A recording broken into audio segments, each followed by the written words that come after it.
all the different areas in life in which I acted exactly like my parents. And that's not saying anything against them. That's just saying if you want to be who you are, you make sure you're acting like you want to act. And if there are certain things your parents do that you don't like, well, then you definitely become more aware of those things and say, if I don't like it, let me double check to make sure I'm not just doing that.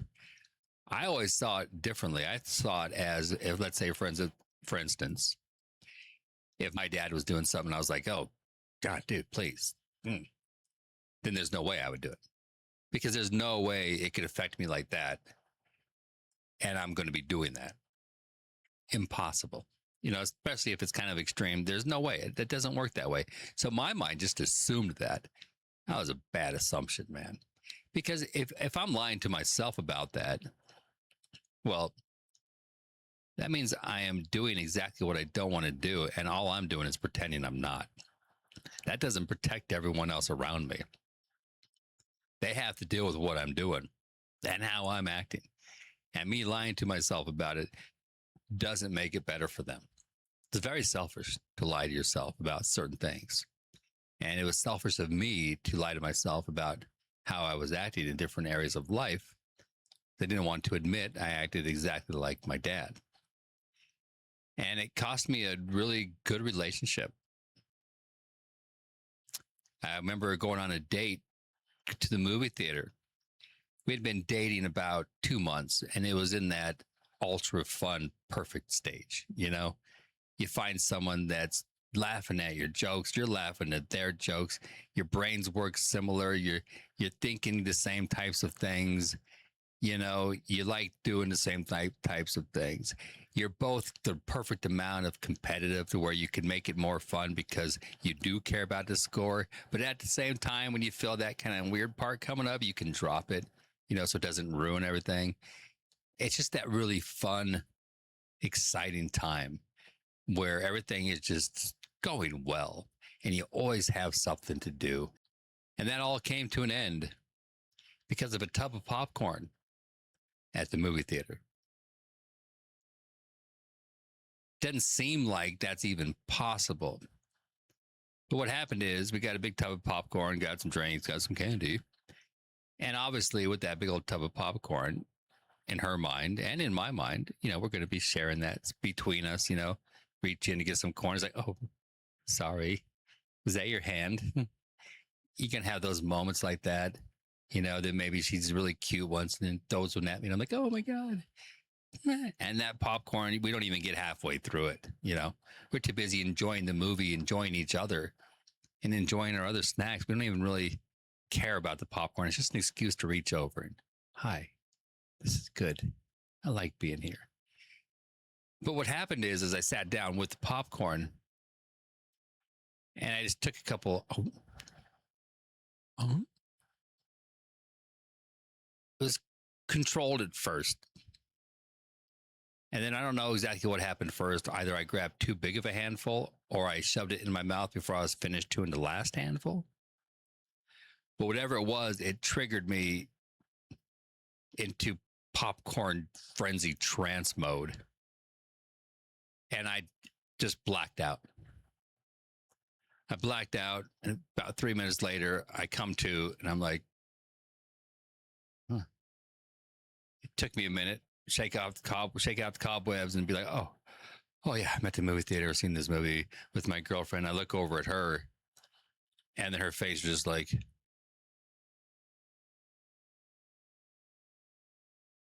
just like in shock. She just stared at me, and then she looked down at my clothes, and I looked down, and I was just covered in popcorn. This big old bucket is completely empty. There's corn on my pants, corn on my shirt, corn on the floor, everywhere. And she just stared at that bucket and said, you devoured that popcorn. And she just had that look on her face, love. Who are you? Just, she looked so betrayed, like I'd been lying to her for the past couple months. I was a completely different person than she thought I was. She was just broken. I mean, she was just in shock. She didn't know what to do with this. And it may not seem like that big of a deal, you know, but you have to understand she comes from a family in which on movie night, they'd make one little microwave bag of popcorn, sprinkle it in everybody's bowl, and then they would, you know, have a piece occasionally throughout the movie. And then they actually had popcorn left over. They actually put the popcorn in a Tupperware container and put it in their pantry. I didn't even know those two words went together. I truly didn't. I know I never said them together. It was hard for me to, it's still a little bit difficult for me to say leftover and then say popcorn. It doesn't fit. You don't have leftover popcorn. If there's popcorn in a popcorn bowl, you eat it as fast as you can until it is gone. There is no leftover popcorn. That's not a thing. She's coming from that household, you know? So when she watched that happen, she didn't know how to, her brain couldn't process it. It was, I mean, I was a madman. I was like this wild animal. I don't know what happened. I don't know what it is about popcorn that can put me in that trance like that. But it was just, it was violent. I actually saw in her eyes that she felt bad for the popcorn. She felt bad for food because I was just violently attacking it, devouring it, just like God, just popcorn everywhere.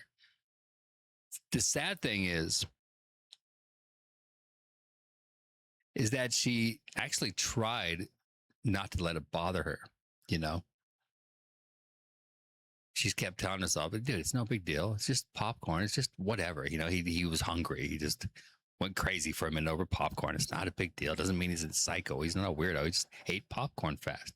But it didn't work. You know, like a week later, she dumped me. But at least she was honest, you know?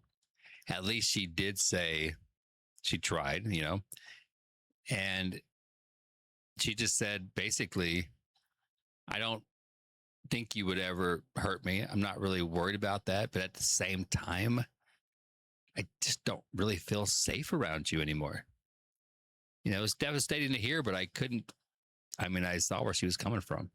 I mean, dude, that's a red flag when someone can eat popcorn like that.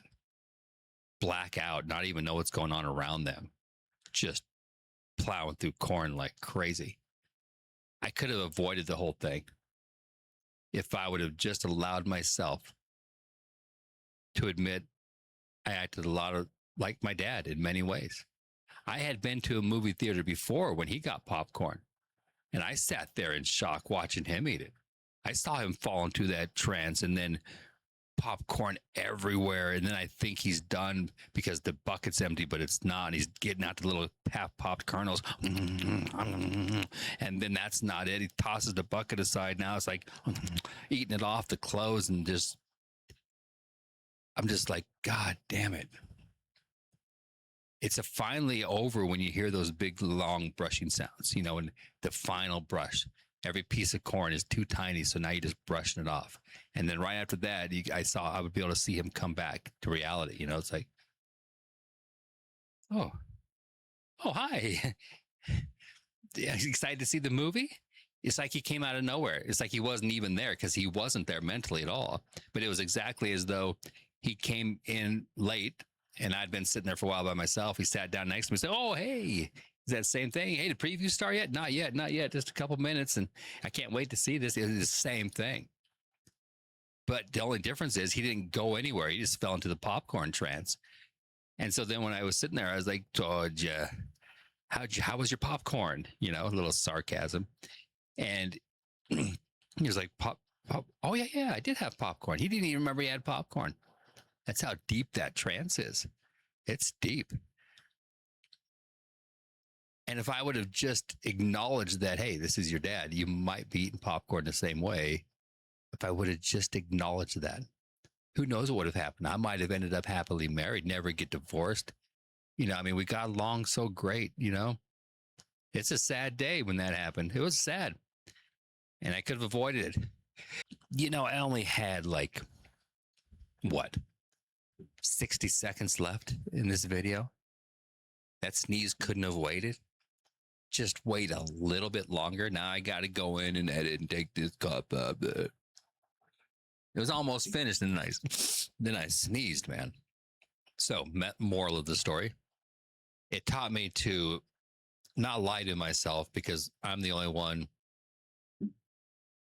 believing the lie, and I don't want to put people through that again.